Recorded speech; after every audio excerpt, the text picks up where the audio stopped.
Hello everyone, welcome back to this channel. This is Shubham Poddar और आज हम बात करने वाले हैं सेल के बारे में, पार्ट 2 लेक्चर। तो आइए, आज हम बात करने वाले हैं प्रोकैरियोटिक और यूकैरियोटिक के डिफरेंस के बारे में पहले हम बात करेंगे, उसके बाद हम सेल वॉल के बारे में बात करेंगे। तो आइए, सबसे पहले हमने यहाँ पे एक स्लाइड लगा रखी है आपके लिए, जहाँ पर प्रोकैरियोटिक और यूकैरियोटिक के डिफरेंसेस आप नोटिस कर सकते हैं। तो डेफिनेशन के अकॉर्डिंग में क्या है कि एनी सेल्स जिसके पास डिफाइंड न्यूक्लियस होता है। What is defined nucleus? Defined nucleus का मतलब होता है कि उसके पास जो न्यूक्लियर मेम्ब्रेन है वो प्रेजेंट है। If nuclear membrane is present it is called true nucleus, जो कि होता है यूकैरियोटिक सेल में। And in the prokaryotic cell true nucleus is absent. So what is present? False nucleus, जिसे हम कहेंगे न्यूक्लियोइड कहेंगे। ओके, एग्जाम्पल्स की बात करेंगे तो हमारे animal cell, plant cell, fungi and protista, they are eukaryotic. Bacteria है, they all kinds of bacteria, they are prokaryotic cell. Nucleus की बात करेंगे तो प्रेजेंट है, यहाँ हम कहेंगे एब्सेंट है, बिकॉज न्यूक्लियस का मतलब होता है ट्रू न्यूक्लियस और फॉल्स न्यूक्लियस का मतलब होता है न्यूक्लियोइड। सेल का साइज तो प्रोकैरियोटिक सेल छोटे होते हैं generally and eukaryotic cells are generally larger. क्या आप मुझे बता पाएंगे कि बैक्टीरिया का साइज कितना होता होगा, जो कि आगे हम बात भी करेंगे। It is around typically around 3 to 5 micrometre, but it can be up to 10 micrometre. But recently in the last year 2025 के लास्ट में एक बैक्टीरिया डिस्कवर किया गया। आप जान के हैरान हो जाएंगे, उसकी जो साइज थी it was not microscopic, it was very very large. चलो गेस कीजिए उसका साइज कितना होगा, आप जान के हैरान हो जाएंगे। The size of that bacteria was around 2 centimetre. जी हाँ, मतलब कुछ इस साइज का, दिस साइज का वो बैक्टीरिया डिस्कवर हुआ, the prokaryotic cell, the largest bacteria. तो खैर, बायो है, it's a science of exceptions. तो एक्सेप्शंस तो बड़े बड़े हैं, न्यू डिस्कवरीज आती रहती हैं, नए नए अपडेट्स आते रहते हैं। सो जनरल बात करेंगे तो prokaryotic cells are generally smaller and eukaryotic cells are generally larger. आप साइज भी चाहे तो ध्यान में आप रख सकते हैं, but this size is very book to book. DNA की रेप्लिकेशन की हम बात करेंगे। It is highly regulated and selective origins होते हैं। यहाँ पे replications entire genome at once होते हैं।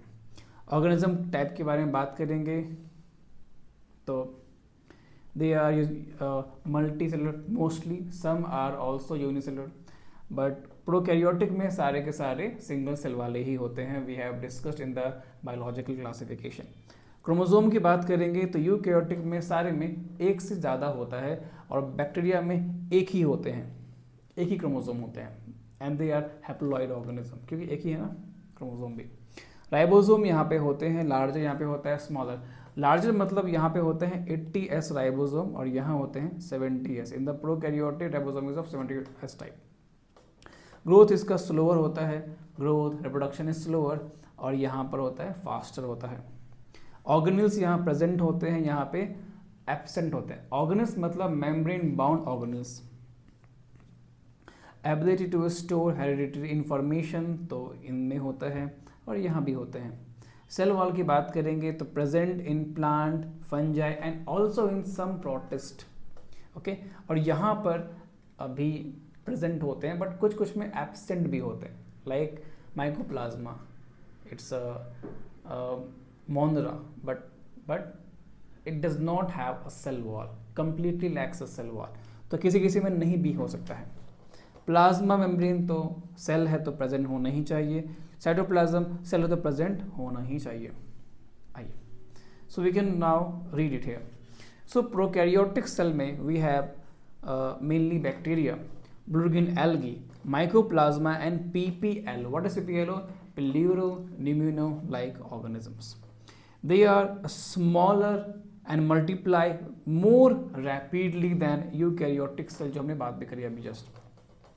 They may vary greatly in shape and size. इनके शेप और साइजेस काफ़ी ज़्यादा अलग अलग हो सकते हैं। कुछ स्फेरिकल होंगे, कुछ कॉमा शेप होंगे, कुछ स्पाइरल होंगे, है ना।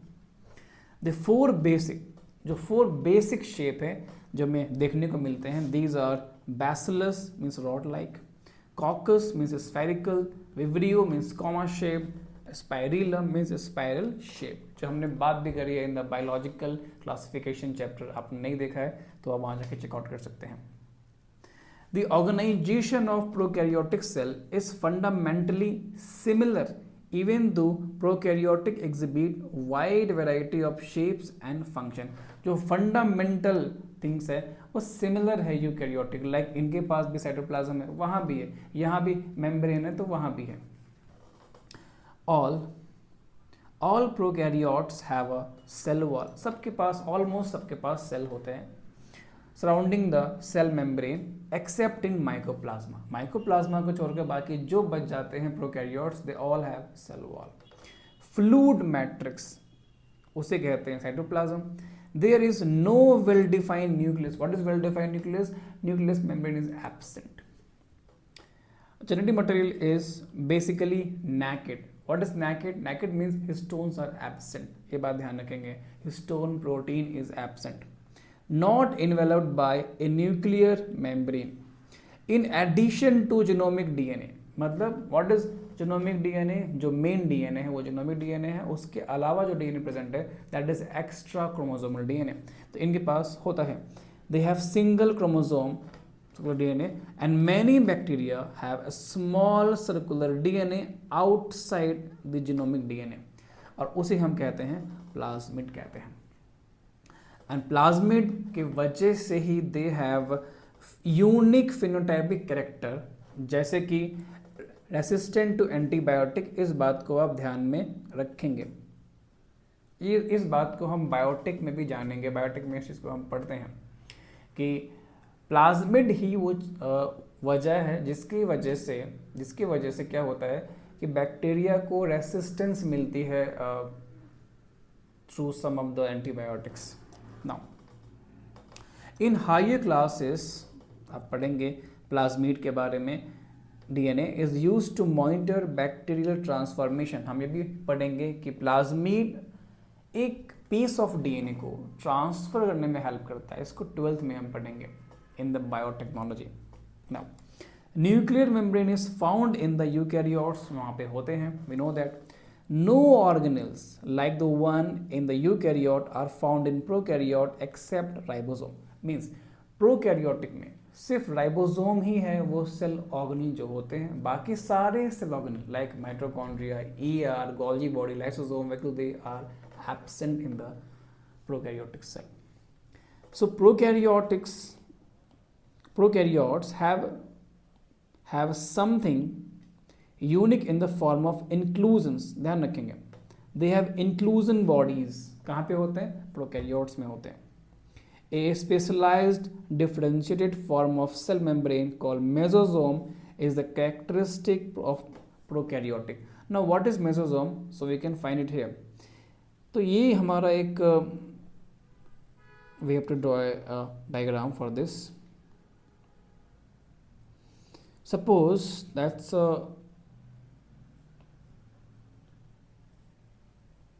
सेल वॉल बैक्टीरिया का, और यहाँ हमने ड्रॉ किया है सेल मेम्ब्रेन है।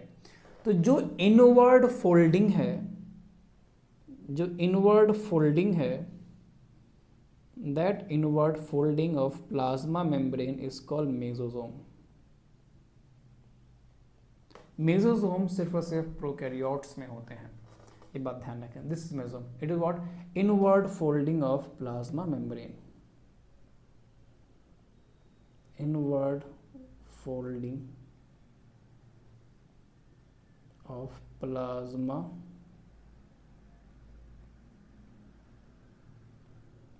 मेम्ब्रेन। नाउ कुछ डायग्राम्स है जो हमें ध्यान में रखना है, लाइक है यूकैरियोटिक सेल का साइजेस एनसीईआरटी में जो दे रखे हैं आपको वही ध्यान में रखनी है। It is around 10 to 20 micrometre. Typical bacteria का साइज हमें दे रखा है 1 to 2 micrometre. What is typical? Usual, general, mostly. PPLO के साइज दे रखे हैं 0.1 माइक्रोमीटर, ये बात ध्यान में रखेंगे हम। वायर्स के साइज क्या दे रखे हैं ये भी आप ध्यान में रखेंगे। लेकिन ask you the order also, इनका ये ऑर्डर भी आपसे पूछ सकते हैं। तो ऑर्डर क्या हो जाएगा इनका, सबसे छोटा वायरस, उससे बड़ा पीपीएलओ, उससे बड़ा बैक्टीरिया, उससे बड़ा हमारा यूकैरियोटिक सेल। ध्यान रखेंगे इसके साइज के order.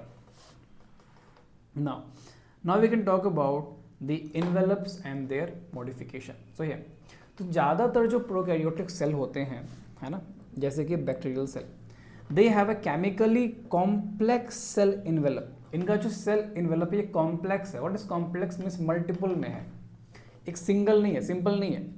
Like cell envelope consist of a tightly bound 3 layered structure. 3 layer होते हैं। सबसे अंदर की बात करेंगे so we have plasma membrane, उसके ऊपर जाएंगे तो वी हैव सेल वॉल जो जनरल होता भी है, एंड उसके ऊपर we have glycocalyx. So here सबसे बाहर में क्या है, ग्लाइकोकैलिक्स, उसके बाद सेल वॉल, उसके बाद प्लाज्मा मेम्ब्रेन। तो 3 layer, and these 3 things act like a single protective unit.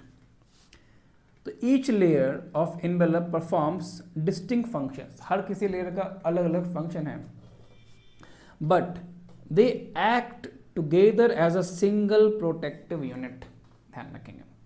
Like उसके बाद bacteria can be classified into 2 groups. Bacteria को हम 2 पार्ट में बांट सकते हैं, on the basis of difference in cell envelopes and the manner in which they respond to a staining procedure developed by Gram। ग्राम एक scientist के नाम है। मतलब 2 तरह के होते हैं बैक्टीरिया, एक होता है ग्राम नेगेटिव, एक होता है gram positive. Like if we are adding the stain means colour को ऐड कर रहे हैं, तो some bacteria accept the colour, तो वो कलर्ड हो जाएंगे। कुछ बैक्टीरिया ऐसे होते हैं जो स्टेनिंग को नहीं पकड़ते, एक्सेप्ट नहीं करते, सो उसको आप कलर नहीं कर सकते हैं। तो 2 तरह के हो गए बैक्टीरिया, एक जो स्टेन को एक्सेप्ट करता है, जो नहीं करता है। जिसने एक्सेप्ट किया वो पॉजिटिव हो गया, जिसने नहीं किया वो नेगेटिव हो गया। So there are 2 types of bacteria, gram positive and gram negative bacteria. So here जो टेकअप करते हैं, जिसने टेकअप कर लिया उस स्टेन को, टेकअप द ग्राम स्टेन, उसको पॉजिटिव कहेंगे। जिसने नहीं लिया, उसे हम नेगेटिव कहेंगे। अगर मैं एक डायग्राम की बात करूं, so here we have the diagram of positive and negative. यहाँ पे ये पॉजिटिव बैक्टीरिया है, ये नेगेटिव बैक्टीरिया है। तो इनका जो लेयर होता है कुछ इस तरीके से होता है, आप देख सकते हैं। अब जो ग्लाइकोकैलिक्स जो सबसे बाहर था, है ना, सबसे बाहर था, अगर मैं कुछ ड्रॉ करने की मैं अगर कोशिश करूं, it is like this. Single protective unit.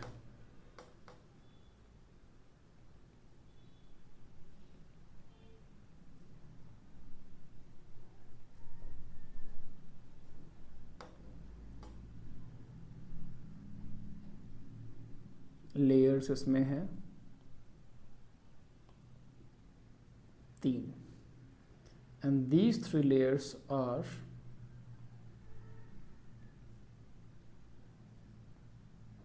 in the bacteria. The first one is, सबसे बाहर में we have glycocalyx, then we have cell wall, then we have cell membrane। तीनों के अलग अलग प्रॉपर्टीज है, फंक्शन है। जो ग्लाइकोकैलिक्स है, दिस कुड बी टफ और लूज, और या फिर स्मूथ।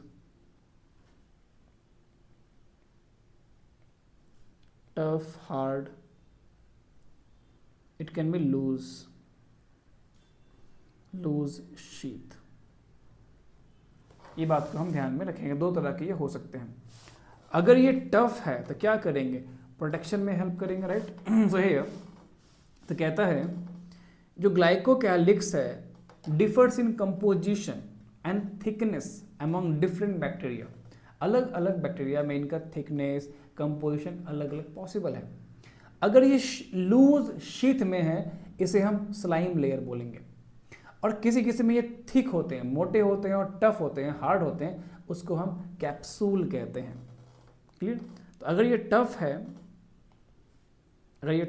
हार्ड है, तो इसे हम कहेंगे कैप्सूल कहेंगे। अगर ये लूज शीथ में है तो इसे हम स्लाइम लेयर कहेंगे। तो किसी किसी बैक्टीरिया में स्लाइम लेयर होता है और किसी किसी बैक्टीरिया में कैप्सूल होते हैं। Now the cell wall determine the shape of the cell. Okay, किसी भी प्रोकैरियोटिक सेल का, इवन प्लांट सेल में भी जो सेल वॉल होते हैं वही उसका शेप बताते हैं। क्यों? क्योंकि वो सेल वॉल रिजिड होता है and provides a strong structural support to prevent the bacterium from bursting या collapsing से भी बचाते हैं। कौन? Cell wall. Now here plasma membrane की बात करेंगे। It is selectively permeable in nature and interacts with the outside world. The membrane is similar structural to that of the eukaryotes. ध्यान रखेंगे। Now, a special membranous structure is mesosome, which is formed by extensions of plasma membrane into the cell. Cell के अंदर means inward folding, जो बात की हमने। ये जो है हमारा मेसोजोम, ये हो सकता है in the form of vesicles, tubules और lamellae। ये वेसिकल्स के फॉर्म में हो सकता है, ट्यूब्यूल के फॉर्म में हो सकता है और लैमेली के फॉर्म में हो सकते हैं। कौन? हमारा मेसोजोम। अब इसके फंक्शंस क्या क्या हैं? तो पहला है सेल वॉल फॉर्मेशन। ये सेल वॉल के फॉर्मेशन में हेल्प कर सकता है, ये डीएनए के रेप्लिकेशन में हेल्प कर सकता है, ये डिस्ट्रीब्यूशन, जब डीएनए 2 बन जाएंगे उसको डिस्ट्रीब्यूशन में भी हेल्प करेगा कि एक इसमें देंगे, एक यहाँ देंगे ना। ये रेस्पिरेशन में मीन्स एनर्जी के प्रोडक्शन, एटीपी का प्रोडक्शन में ये हेल्प करेगा। मीन्स ये माइटोकॉन्ड्रिया का काम करता है यहाँ पे। ये सिक्रीशन प्रोसेस में हेल्प करेगा और ये सरफेस एरिया भी ये इंक्रीज कर गया, क्योंकि फोल्डिंग हुई, फोल्डिंग से बढ़ता है सरफेस एरिया। सरफेस एरिया बढ़ेगा तो क्या होगा? एंजाइमेटिक कंटेंट ज़्यादा हो जाएंगे ना। इन सम और एटीपी के प्रोडक्शन में ज़्यादा हो सकता है ना, जब ज़्यादा होगा सरफेस एरिया। तो in some prokaryote like cyanobacteria, यहाँ पे कुछ अदर मेम्ब्रेनस एक्सटेंशंस होते हैं इनटू द साइटोप्लाज्म, साइटोप्लाज्म के अंदर की तरफ, एंड उसे हम कहते हैं क्रोमैटोफोर्स। नाम ही है क्रोमा। ये पिगमेंट होते हैं and they help in photosynthesis. ध्यान रखेंगे, help in photosynthesis.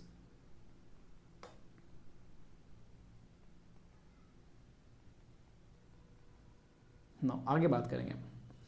So bacterial cells में बी मोटाइल और नॉन मोटाइल। अगर उनके पास फ्लैजेला है तो वो मोटाइल होंगे, नहीं है तो होंगे नॉन मोटाइल।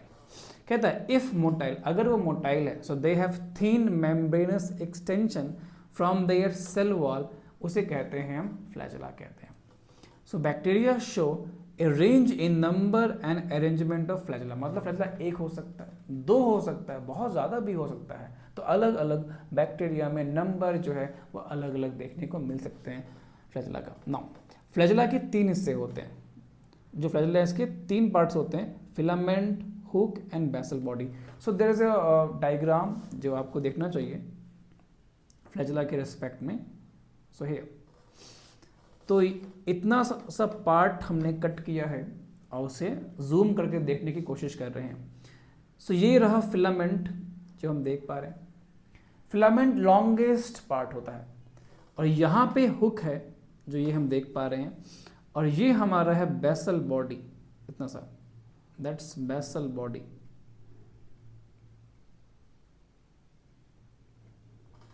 आई होप आपको समझ में आ रहा होगा। तो जो सेल है, सेल से अटैच्ड कौन है? Basal body. उससे क्या निकला है? हुक। उसके बाद क्या निकला है? हमारा filament. Filament is the longest part. Now तो फिलामेंट लॉन्गेस्ट पोर्शन है and extends from cell surface to the outside. Now flagella के अलावा और क्या क्या देखने को मिल सकते हैं बैक्टीरियल सेल में? So we can have pili, we can have the fimbriae और also cell surface structure. But ये मोटिलिटी में रोल प्ले नहीं करते। मोटिलिटी में सिर्फ और सिर्फ फ्लैजेला हेल्प करते हैं। पिलाई, फिम्बरी का अलग काम है। पिलाई क्या होते हैं, तो ये ट्यूबुलर है, इलोंगेटेड ट्यूबुलर स्ट्रक्चर है जो स्पेशल प्रोटीन से बने होते हैं। Fimbriae small Bristol like, what is Bristol, आपने ब्रश किया है, ब्रश करते हैं आप, जो उसमें निकले होते हैं वो उसको ब्रिस्टल कहते हैं, तो उस जैसा होता है ये। Fibres sprouting out of the cell, ये बहुत सारे होते हो सकते हैं। तो in some bacteria they are help attach bacteria to rock in the stream and also the host tissue, ये हेल्प करते हैं, अटैचमेंट में हेल्प करते हैं, ध्यान रखेंगे। पिलाई सेक्सुअल रिप्रोडक्शन में भी हेल्प करते हैं, there is a primitive kind of sexual reproduction, हमने ये भी डिस्कस किया हुआ है बायोलॉजिकल क्लासिफिकेशन में, तो आपने अगर वीडियो नहीं देखा है तो आप ज़रूर से देखें, वहाँ हमने डिस्कस किया है कंजुगेशन के बारे में। It's a primitive kind of sexual reproduction जो होते हैं बैक्टीरिया में, वहाँ पे पिलाई का यूज़ है। आगे अब बात करेंगे हम राइबोसोम के बारे में एंड इंक्लूजन बॉडीज़ के बारे में। तो राइबोसोम जो है, देखिए ज़रा इसे हमें लिखना होगा तो बेहतर हमें आएगा समझ में।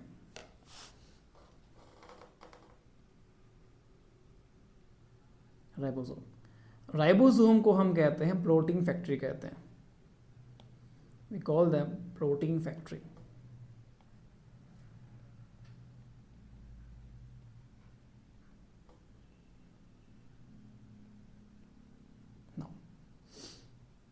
अब जो ये राइबोसोम है ये कहाँ होते हैं, तो ये दो तरह के सेल में होते हैं, प्रोकैरियोटिक में भी होते हैं और यूकैरियोटिक में भी होते हैं, और इसी के according we can say ribosome is of two types, prokaryotic ribosome and eukaryotic ribosome. तो पहले हम बात करेंगे कि प्रोकैरियोटिक सेल में कहाँ होते हैं, प्रोकैरियोटिक सेल, फिर हम बात करेंगे कि यूकैरियोटिक सेल में कहाँ होते हैं। So here,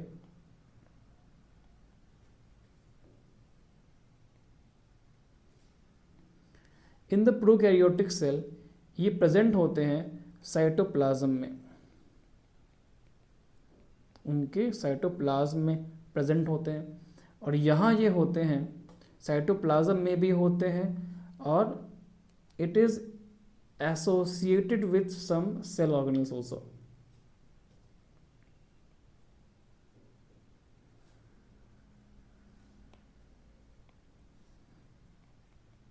in cytoplasm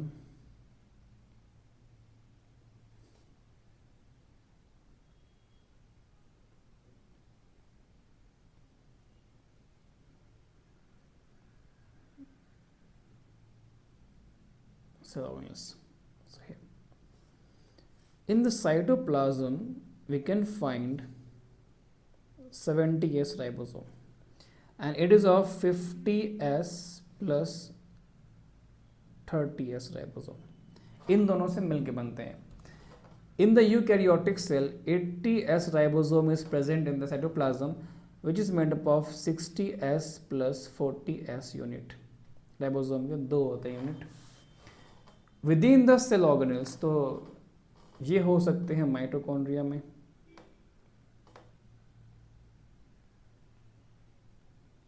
ये हो सकते हैं RER में, ये हो सकते हैं क्लोरोप्लास्ट में, RER, और यहाँ देखने को मिल जाएगा हमें 70S ribosome.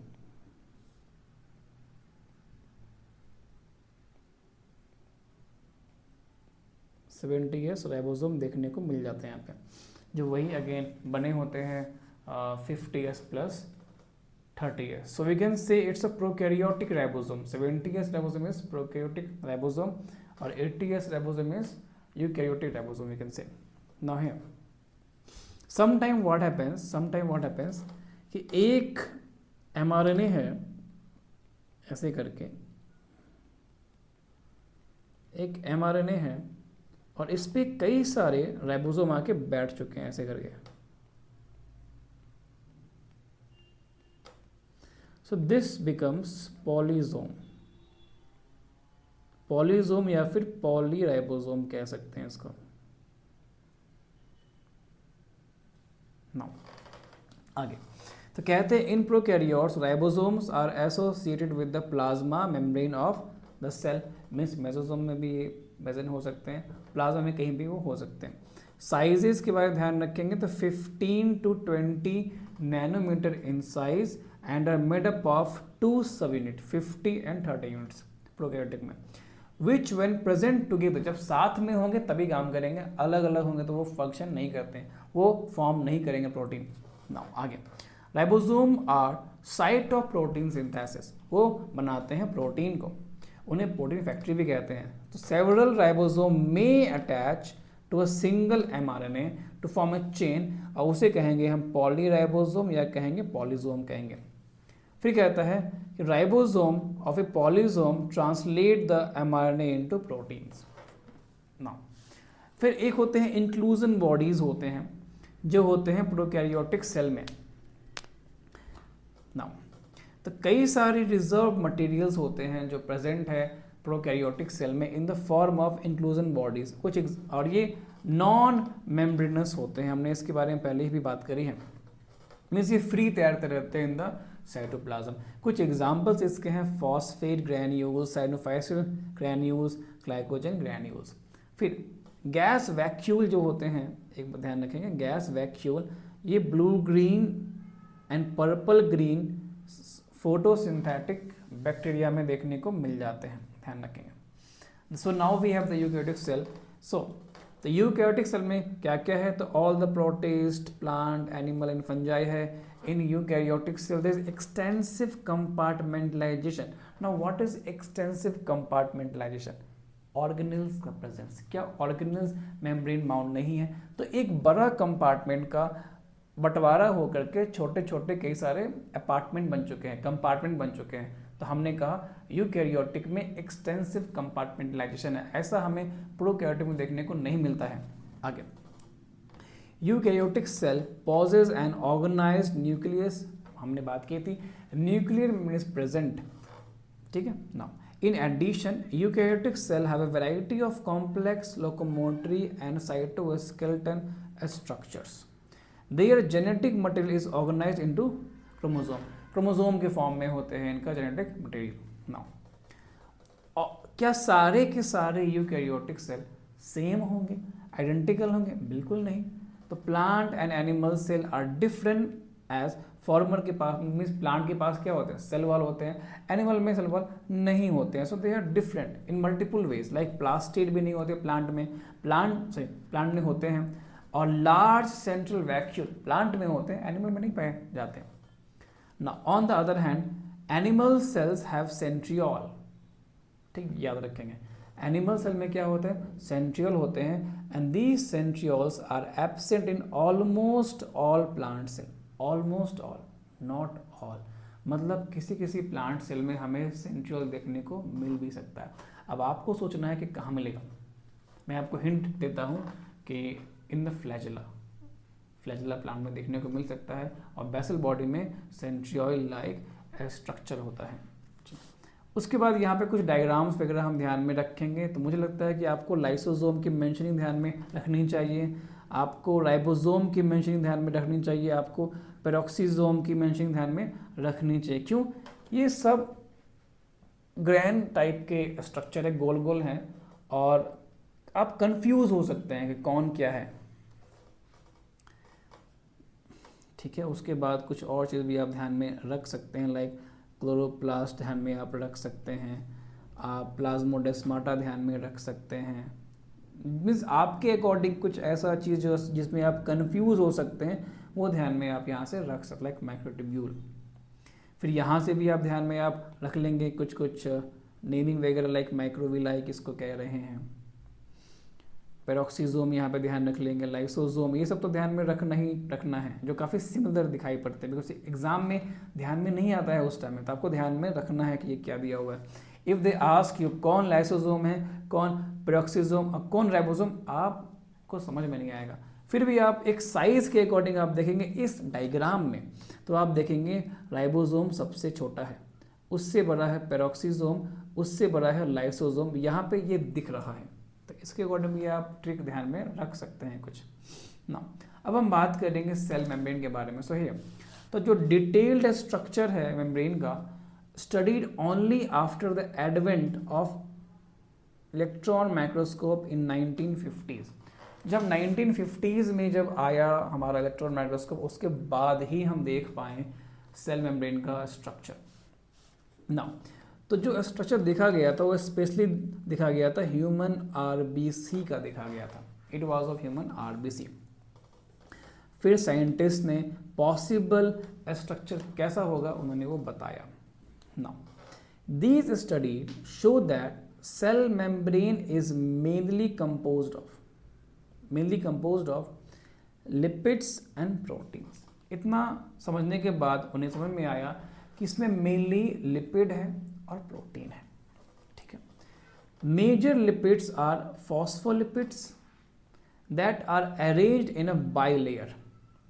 Lipids are arranged within the plasma membrane with the polar head towards outer side and hydrophilic tail towards the inner part inside, ठीक है।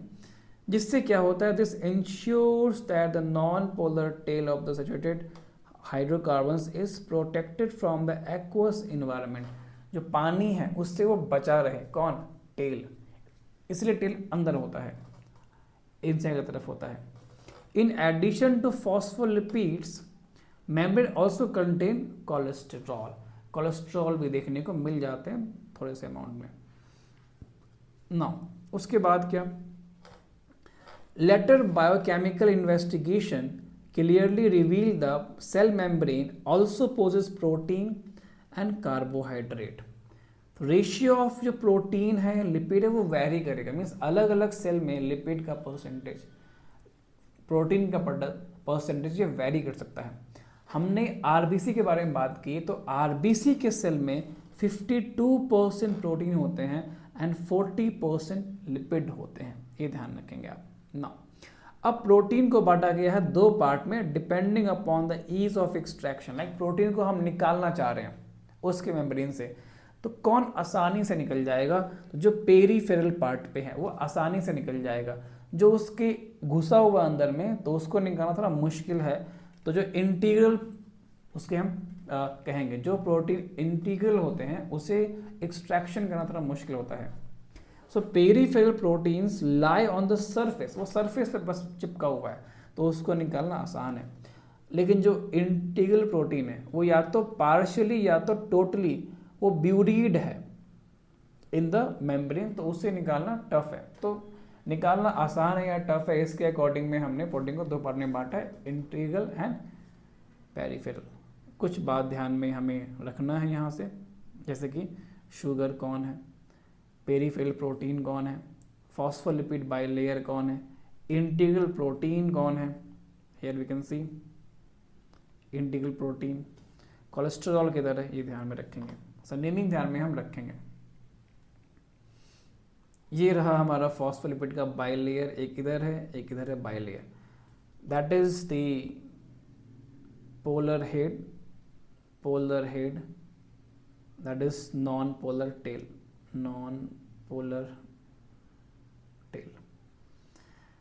अब आगे कहता है an improved model of a structure cell membrane was given by Singer Nicolson 1972। इसे कहा गया fluid mosaic model, given by Singer and Nicolson 1972, ध्यान रखेंगे। इस थ्योरी में क्या कहा गया, इस मॉडल में क्या कहा गया कि जो क्वासी फ्लूइड नेचर है किसका, लिपिड का, याद रखेंगे lipid nature fluid nature lipid का होता है, उसमें फ्लोटिंग, उसमें मूवमेंट प्रोटीन का होता है। ध्यान रखेंगे इस बात को कि fluid nature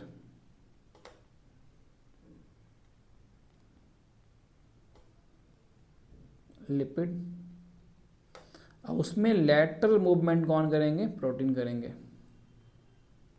lateral movement by protein.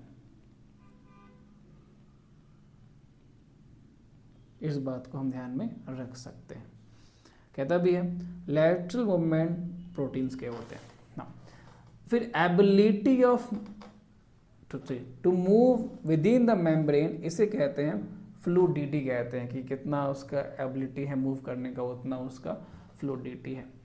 Fluid nature of the membrane is also important for point of view like cell growth के लिए इम्पॉर्टेंट है, फॉर्मेशन ऑफ इंटरसेलुलर जंक्शन के लिए इम्पॉर्टेंट है फ्लूइड नेचर, सिक्रीशन के लिए इम्पॉर्टेंट है, for endocytosis cell division के लिए इम्पॉर्टेंट है fluid nature of plasma membrane. Now, one of the most important functions of the plasma membrane is the transport of molecules across it. हम समझते हैं कि molecules का transport करना भी एक बहुत बड़ा function है plasma membrane का. It is selectively permeable membrane and it is selective permeable to some molecules present on either side. चाहे वो membrane के बाहर की तरफ हो या अंदर की तरफ, दोनों से तरफ से मूवमेंट पॉसिबल हो सकता है। Many molecules can move brief across the membrane without any requirement of energy. कुछ ऐसे भी मॉलिक्यूल्स है जिसको एनर्जी की रिक्वायरमेंट नहीं है, ऐसे ही वो पास कर सकते हैं, और ऐसे ट्रांसपोर्ट को हम कहते हैं पैसिव ट्रांसपोर्ट, और जहाँ लगता है एनर्जी उसे कहते हैं एक्टिव ट्रांसपोर्ट। ना तो कौन कौन कर पाएगा passive?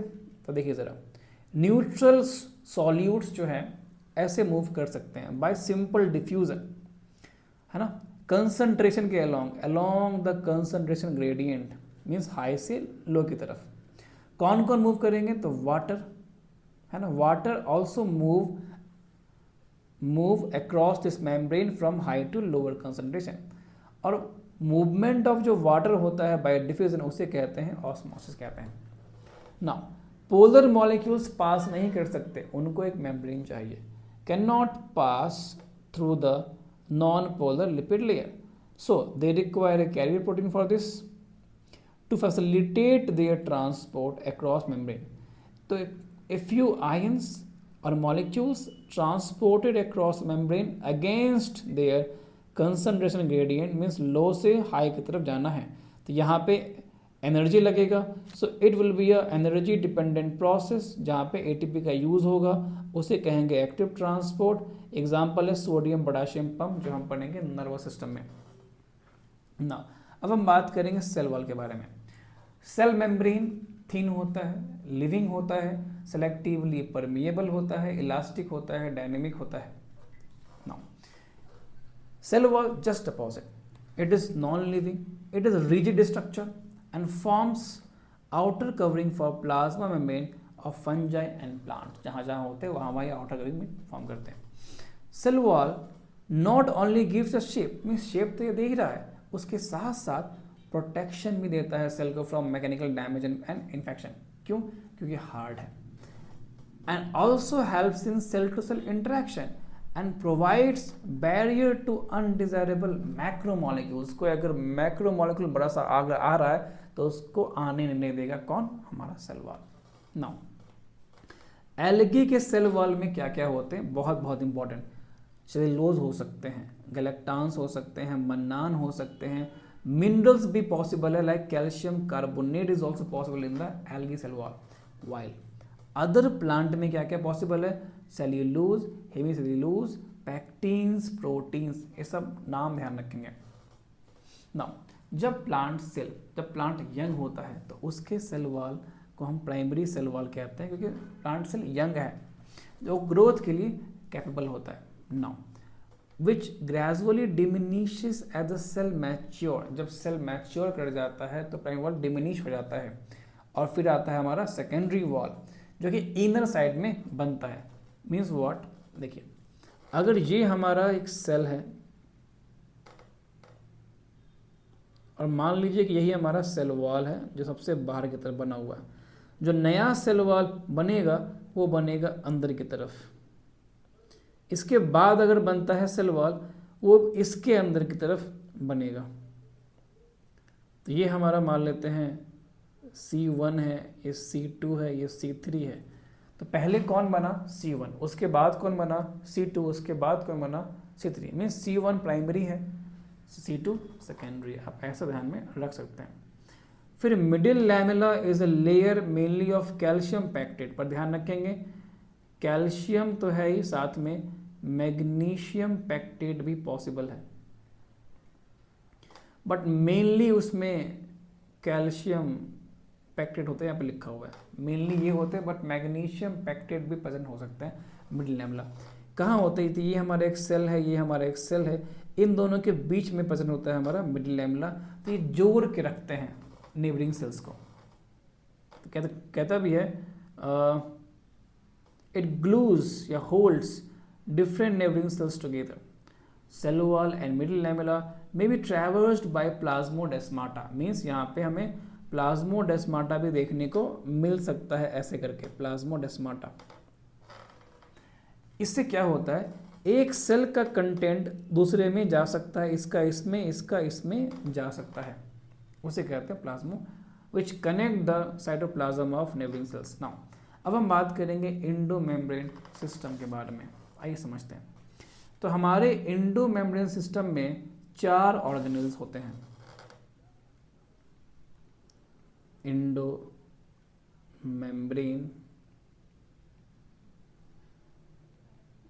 System, so it has four cell organelles. हम याद करेंगे वी जेल से, ऐसे हम नाम ध्यान में रख सकते हैं, वी जेल। अगर मैं डायग्राम बनाऊँ, आप ये बताओ कि कैसे ये काम करते हैं, तो देखते हैं इधर। सबसे पहले हमें एक न्यूक्लियस को ड्रॉ करना पड़ेगा, ये रहा हमारा न्यूक्लियस। इसके बाहर हम ड्रॉ करेंगे न्यूक्लियस का आउटर मेम्ब्रेन, और इसी के साथ साथ हम ड्रॉ करेंगे RER ऐसा। और यहाँ मान लीजिए हमने ड्रॉ किया है SER, हमने ड्रॉ कर लिया। नाउ हमें राइबोसोम भी ड्रॉ करना पड़ेगा इधर।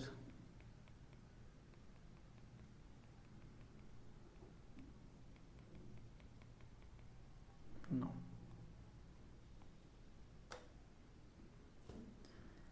so the RER will make proteins and this SER will produce lipid.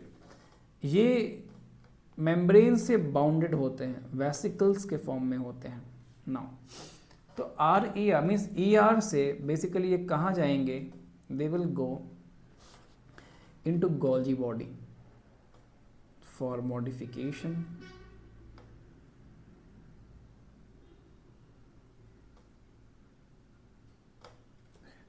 That's a very rough diagram. इसमें जाता है, ये भी इसमें जाएगा। नाउ फिर यहाँ से क्या बन के निकलेगा, ये यहाँ से क्या बन के निकलेगा, ये यहाँ से बन के निकलेंगे ग्लाइकोलिपिड, और ये यहाँ से बन के निकलेंगे ग्लाइकोप्रोटीन। अगेन ये मेम्ब्रेन से बाउंडेड होंगे। मीन्स हमने ग्लूकोज को हमने ऐड किया है इस प्रोटीन में और लिपिड में। So now they are called glycoprotein and glycolipid. तो आपको ध्यान में रखना है कि ग्लाइकोप्रोटीन ग्लाइकोलिपिड कहाँ बनता है, इन द गोल्जी बॉडी। ये हमारा गोल्जी बॉडी है, Golgi body, Golgi complex, Golgi apparatus, बहुत सारे इसके नाम हैं। नाउ अब इन दोनों चीज़ को हम अगर मान लेते हैं कि ये कोई एंजाइम है जो लाइसोसोम के लिए था, मान लेते हैं, तो either this will be stored in, either this will go in lysosome. Suppose ये लाइसोसोम है, जो बाकी बच जाएंगे it will be stored in vacuole. Suppose ये वैक्यूल है, तो या तो ये जाके इसमें हो जाएंगे स्टोर्ड, जो बाकी बच जाएंगे उससे वैक्यूल में डाल दिया जाएगा, कुछ इस तरीके से वैक्यूल में। वैक्यूल के मेम्ब्रेन को टोनोप्लास्ट कहते हैं। So that is our endomembrane system जो हमने बताया। इसमें 4 चीज़ें हैं, ER है, गोल्जी बॉडी है, लाइसोसोम है और वैक्यूल है। Vacuole, Golgi body, ER and lysosome. So 4 organelles are there. We have endoplasmic reticulum, we have Golgi body, we have lysosome, then we have vacuole. तो इन 4 को छोड़ करके कोई भी अदर इंडोमेम्ब्रेन का पार्ट नहीं है। यही 4 ऐसे सेल ऑर्गेनल्स हैं, ये पार्ट है इंडो मेम्ब्रेन सिस्टम का, part of Indo membrane system. इसको छोड़ के कोई भी नाम अगर आएगा तो हम क्या बोलेंगे, not a part of Indo membrane system. Clear ना। अब जरा आगे बढ़ते हैं, हम पढ़ते जरा ऐसे हम। सो इंडो मेम्ब्रेन सिस्टम नाउ, तो while each of the membranes organelles is distinct, अलग अलग होते हैं in terms of its structure and function, सबके अलग अलग होते हैं। Now so many of these are considered together as endomembrane system। क्यों? क्योंकि इनके फंक्शन जो होते हैं they are coordinated। अभी जस्ट हमने देखा the endomembrane system include ER, Golgi complex, lysosome and vacuoles। अब चूंकि माइटोकॉन्ड्रिया के फंक्शन, क्लोरोप्लास्ट के फंक्शन, पेरोक्सिसोम के फंक्शन या फिर कोई भी अदर चीज़ के फंक्शन वो नहीं है coordinated, so they are not a part of endomembrane system. Clear no. तो पहला हमारा है ER, हम पढ़ेंगे इनके बारे में। आप देख पा रहे हैं फर्स्ट ऑफ ऑल चीज व्हाट कि ER is a continuous of outer membrane of nucleus. Okay here so electron microscope उससे दिखेगा of eukaryotic cell reveals presence of network or reticulum of tiny tubular structure scattered in cytoplasm। scattered होते हैं ये, scattered in cytoplasm। now इसे कहते हैं ER कहते हैं। तो ER क्या करता है, divides the intracellular space into 2 distinct compartment। एक आ गया लुमिनल, जो ऐसे जो हम बनाते हैं उसके जो उसके अंदर में आ गया लुमिनल हो गया, जो उसके बाहर आ गया वो हो गया एक्स्ट्रा लुमिनल, मतलब साइटोप्लाज्म हो गया। जो ER के अंदर में आ गया वो हो गया लुमिनल, जो बाहर रह गया वो हो गया एक्स्ट्रा, बाहर extra luminal compartment. Now ER often shows ribosome, जिस पे राइबोसोम है उसे कहेंगे RER, जिस पे नहीं है उसे हम कहेंगे SER कहेंगे। मीन्स स्मूथ उसका सरफेस हो गया, बिकॉज राइबोसोम एब्सेंट है, so it appears as smooth, so we say that it's a smooth ER। Now तो RER चूंकि उस पर राइबोसोम है तो वो बनाते हैं प्रोटीन बनाते हैं, ओके प्रोटीन्स को सिक्रीट करते हैं। They are extensive and continuous with the outer membrane of nucleus. Smooth वाले प्रोटीन को बनाते हैं, लिपिड को फॉर्म करते हैं और लिपिड हार्मोन्स को भी बनाते हैं, लाइक स्टेरॉइड हार्मोन्स। ये लिपिड हार्मोन्स होते हैं। कहाँ पे फॉर्म होगा, SER में फॉर्म होगा। नाउ गोल्जी बॉडी के बारे में बात करेंगे हम। So Golgi body, so Golgi apparatus Camillo Golgi 1898 में फर्स्ट टाइम डिस्कवर हुआ। It is densely stain, again reticular structure है near the nucleus. Now these were that are named as Golgi body इनके नाम पे। They consist of many disc shaped sac or cisternae of this size, this diameter 0.5 to 1 micrometer। These are stacked parallel, एक दूसरे के ये parallel होते हैं, जो कि हम डायग्राम में भी देख पाते हैं। Varied number of cisternae are present in Golgi body। अलग अलग सेल में अलग अलग उसके सिस्टर्नी होंगे नंबर में, किसी में 5 किसी में 6 ऐसे करके। The Golgi cisternae are concentrically arranged. What is concentric, एक पार्टिकुलर सेंटर का ऐसे ऐसे ऐसे करके, तो these are concentrically, okay now near the nucleus. Concentric का मतलब क्या होता है, जैसे कि कोई सर्कल है हैविंग अ कॉमन सेंटर, तो इस सर्कल को हम कहेंगे कॉन्सेंट्रिक सर्कल कहेंगे। तो जो इसके सिस्टर्नी है वो कॉन्सेंट्रिकली अरेंज होते हैं लाइक दिस। अब इसको जब आगे बढ़ाएंगे तो एक सर्कल बन जाएंगे सारे इसके सिस्टर्नी। तो ये कॉन्सेंट्रिकली अरेंज होते हैं नियर द न्यूक्लियस। आगे उसके बाद कॉन्वेक्स को सिस बोलेंगे और फॉर्मिंग बोलेंगे, और कॉनकेव को हम कहेंगे ट्रांस या मैच्योरिंग फेस कहेंगे। मतलब मान लेते हैं कि ये हमारा न्यूक्लियस है और ये इसके तरफ ऐसे हमारा बना हुआ है, इतना मैं ड्रॉ कर रहा हूँ। तो ये एंट्री वाला पार्ट हो गया, यहाँ से होती है एग्जिट। तो जो एंट्री वाली है उसे कहेंगे फॉर्मिंग फेस कहेंगे, और ये मैच्योरिंग फेस हो गया। ये कॉनकेव हो गया, ये कॉन्वेक्स हो गया। सॉरी मैंने उल्टा बोल दिया है, ये कॉन्वेक्स है,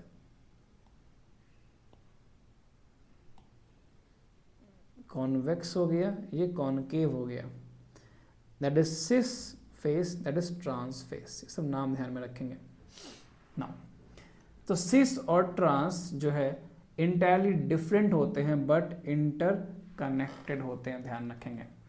सो गोल्जी एपरेटस क्या कर रहे हैं, performs function of packaging materials, packaging करते हैं फिर डिलीवर भी करते हैं, सेल के अंदर भी और सेल के बाहर भी। Materials to be packed in the form of vesicles में पैक करके उसको भेजते हैं, हमने देखा भी। So ER fuse with the cis face of Golgi apparatus, cis face से फ्यूज करेगा, मूव करेगा टुवर्ड्स ट्रांस फेस या फिर maturing face. This explains why Golgi body remains in close association with the ER, वो हमेशा ER के पास रहता है। क्यों? क्योंकि ER से ही तो आना है उसका सामान। Now a number of protein synthesized by ribosome on ER are modified into the cisternae of Golgi apparatus, जो हमने बात की उसमें मॉडिफिकेशन होते हैं। नाउ ध्यान रखेंगे ग्लाइकोप्रोटीन एंड ग्लाइकोलिपिड का फॉर्मेशन कहाँ होता है, गोल्जी एपरेटस में। इवन लाइसोसोम का भी वहीं होता है। आगे लाइसोसोम के बारे में बात करेंगे, तो ये भी क्या है, मेम्ब्रेन बाउंड वेसिकुलर स्ट्रक्चर है, ठीक। और कहाँ पे ये बनता है, in the Golgi body, found by Golgi body. The isolated lysosomal vesicles जो है इसमें बहुत ज़्यादा ऑलमोस्ट ऑल टाइप के हाइड्रोलाइटिक एंजाइम्स होते हैं। हाइड्रोलाइटिक एंजाइम्स को हम कह सकते हैं हाइड्रोलेजेस, जो होते हैं लाइपेजेस हैं, प्रोटीएजेस हैं, कार्बोहाइड्रेजेस हैं, एक और ऐड कर लेंगे nucleases, means all type of hydrolytic enzyme.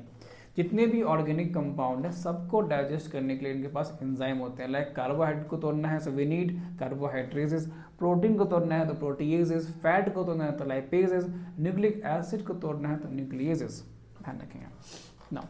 और ये एसिडिक पीएच पे काम करते हैं। This enzymes are capable of digesting carbohydrate, protein, lipid and nucleic acids. अब हम बात करेंगे वैक्यूल्स के बारे में। वैक्यूल क्या होते हैं, they are membrane bound space found in cytoplasm. It contains water, sap, excretory product and other materials not useful for the cell. जो भी सेल में यूजफुल नहीं है उसको उठा के कहाँ डाल देंगे हम, इन द वैक्यूल। जो यूजफुल है भी है लेकिन अभी यूज में नहीं है वो भी हम डाल सकते हैं। मीन्स अच्छा चीज़, खराब चीज़ जो भी है उसको हम वैक्यूल में डाल सकते हैं। The vacuole is bound by a single membrane, उसका नाम है tonoplast. Now in plant cell इसका वॉल्यूम 90% तक हो सकता है सेल का। Now tonoplast facilitates the transport of a number of ions and other materials against the concentration gradient in the vacuole. ध्यान रखेंगे जो मूवमेंट है वो अगेंस्ट द कंसंट्रेशन ग्रेडियंट होता है।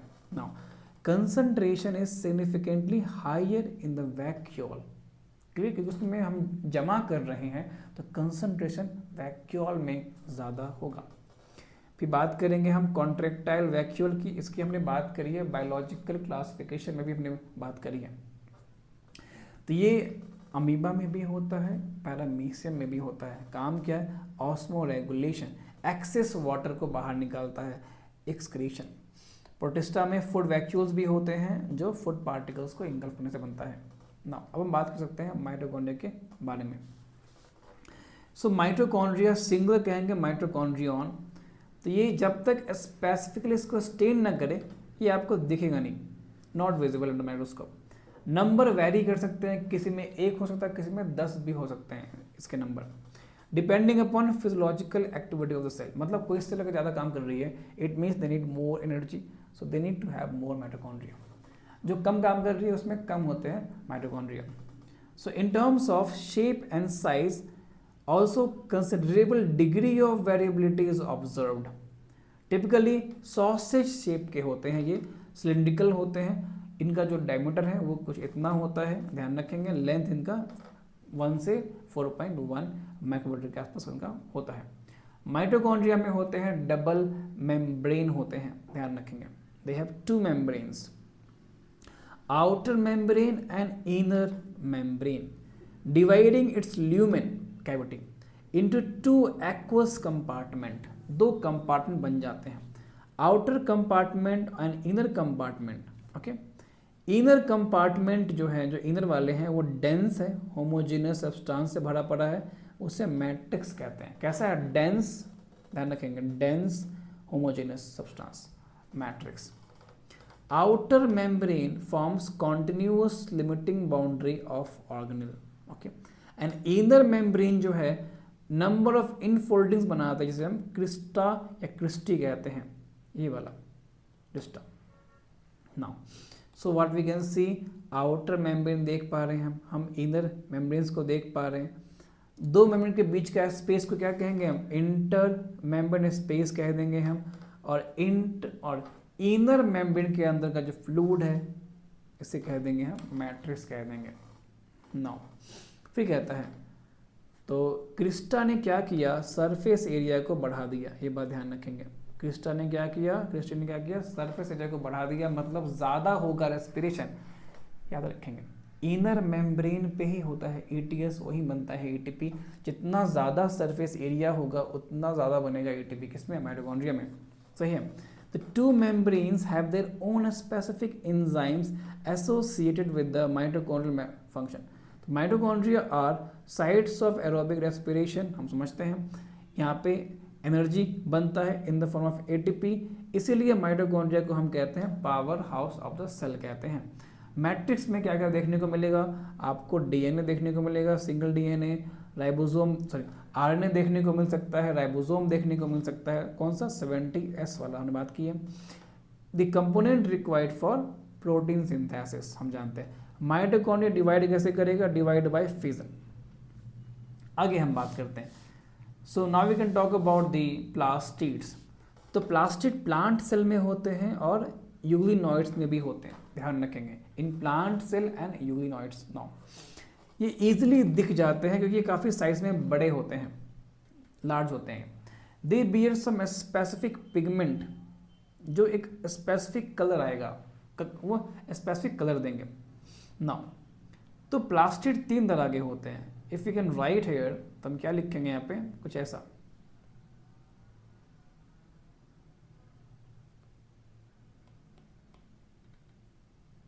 plastids.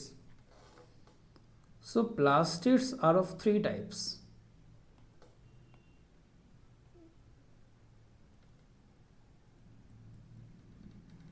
तीन तरह के होते हैं प्लास्टिड्स, 1, 2 and 3। एक होता है क्लोरोप्लास्ट, एक होता है क्रोमोप्लास्ट, और एक होता है ल्यूकोप्लास्ट। नाउ इसके नाम से समझ में आ रहा है, क्लोरो मतलब यहाँ पे क्लोरोफिल प्रेजेंट होगा, क्रोमो का मतलब होता है कलर पिगमेंट, मीन्स यहाँ पे कलर पिगमेंट्स प्रेजेंट होंगे। कौन कौन से? Red, orange, yellow. आप ध्यान रखेंगे, याद कैसे हम रखेंगे इस चीज़ को? We can memorise by ROY, ROY। Now leucoplast में कोई पिगमेंट नहीं होता है, नो पिगमेंट्स, इसलिए ये कैसे होते हैं? ये होते हैं कलरलेस होते हैं। और ये दोनों कैसे हैं? कलर्ड होते हैं। ये दोनों कैसे? कलर्ड है, एक ग्रीन कलर का है और एक रेड, ऑरेंज, येलो हो सकता है। नाउ ल्यूकोप्लास्ट के भी 3 टाइप होते हैं। फंक्शन इसका है स्टोरेज, है ना, डू स्टोरेज। तो इनके टाइप्स के नाम हैं, the first name is amyloblast, next is aleuroblast, and the last one is elioblast. now अब ये क्या करेंगे, स्टोर, ये सब स्टोर ही करते हैं. The first one stores starch. Amylo का मतलब होता है स्टार्च, एल्यूरो का मतलब होता है protein, so they stores protein. इलाय मतलब होता है ऑयल, तो stores fat oil, stores oils and fats. I guess आपको आ रहा है समझ में है. तो इसके 3 टाइप है. कौन कौन टाइप से इसके, क्लोरोप्लास्ट, ल्यूकोप्लास्ट, क्रोमोप्लास्ट. तो क्लोरो में होता है क्लोरोफिल, ठीक, और होते हैं कैरोटीनाइड्स, होते हैं पिगमेंट जो कि लाइट एनर्जी को ट्रैप करेंगे और करेंगे फोटोसिंथेसिस, ठीक. In chromoplast fat soluble carotenoid pigment like carotenes, xanthophylls and others are present. This gives part of plant a yellow, orange, red colour. ध्यान रखेंगे. ल्यूकोप्लास्ट की बात करेंगे अगर हम, तो ये कलरलेस होते हैं और ये अलग अलग शेप और साइज के होते हैं और स्टोर करते हैं न्यूट्रिएंट. लाइक इसके टाइप्स क्या हैं, amyloplast stores carbohydrate like potato में. Elaioplast stores oils and fats, whereas aleuroplast stores protein. ध्यान रखेंगे. Now then we have majority of chloroplast of the green plants are found in mesophyll cells of the leaves. Majority में जो हमारे chloroplast होते हैं वो mesophyll cell में होते हैं. ये लेंस शेप के होते हैं, ध्यान रखेंगे. They are lens shape, oval होते हैं, स्फेरिकल हो सकते हैं, डिस्क्वाइड हो सकते हैं एंड इवन रिबन लाइक भी हो सकते हैं. नाउ इनका साइज वेरिएबल हो सकता है 5 to 10 माइक्रोमीटर, विद इनका 2 से 4 माइक्रोमीटर पॉसिबल है. देयर नंबर वेरीज फ्रॉम 1 पर सेल, एक हो सकते हैं, एक कहाँ होते हैं, इन द क्लेमाडोमोनास, और 20 से 40 भी हो सकते हैं, बट होंगे ये मेसोफिल सेल में. Just give me a second.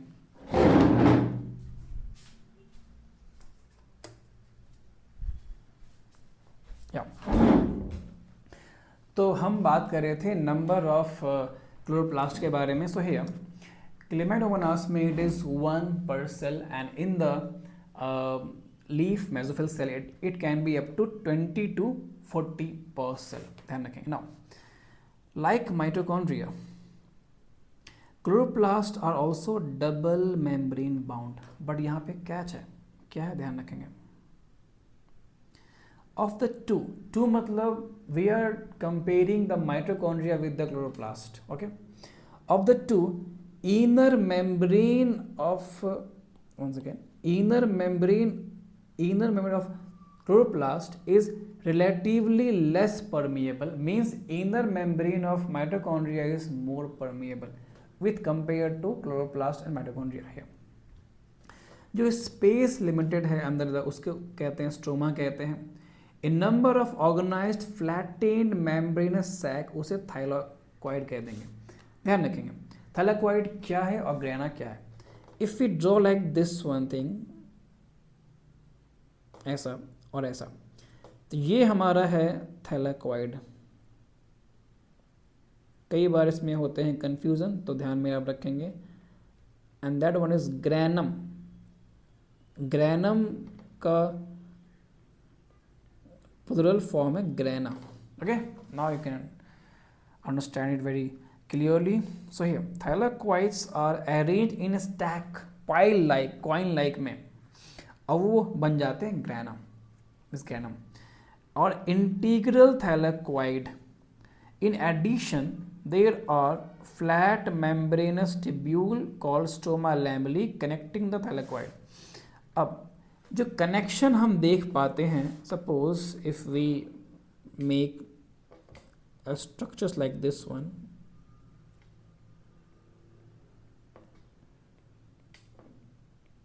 कुछ ऐसा। तो यहाँ जो हमने बनाया दिस वन, इसे हम कहेंगे स्ट्रोमा लैमली कहेंगे। तो स्ट्रोमा लैमली बेसिकली दो ग्रैनम को जोड़ते हैं, या ऐसे भी कह सकते हैं कि ग्रैनम में जो इंडिविजुअल थैलेकॉइड है they are connecting the thylakoids. Okay, ये भी हम कह सकते हैं। The membrane of thylakoid enclose a space, thylakoid के अंदर जो स्पेस है उसे कहते हैं हम ल्यूमेन कहते हैं, ध्यान रखेंगे। थोड़ा और मैं इसको करता हूँ एक्सप्लेन। सपोज कीजिए आप कि ये हमारा है क्लोरोप्लास्ट और ये हमारा है थैलेकॉइड। तो क्लोरोप्लास्ट की जो कैविटी है उसे हम कहते हैं स्ट्रोमा, थैलेकॉइड के अंदर की जो कैविटी है उसे कहते हैं ल्यूमेन। क्लियर? ऐसा आगे बात करते हैं। Stroma of the chloroplast contain enzyme required for synthesis of carbohydrate and proteins. It contains a small double-stranded circular DNA, same as mitochondria, DNA and ribosomes. Chlorophyll pigments are present in thylakoid. ध्यान रखेंगे।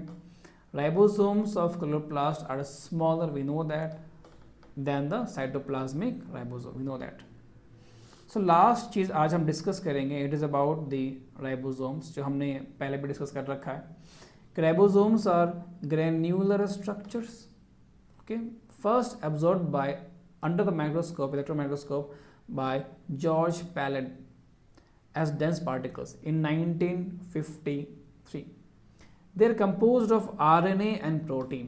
जो ribosome बने होते हैं वो RNA और protein से बने होते हैं, and not surrounded by any membrane, means it is membraneless, हमने ऑलरेडी डिस्कस कर रखा है।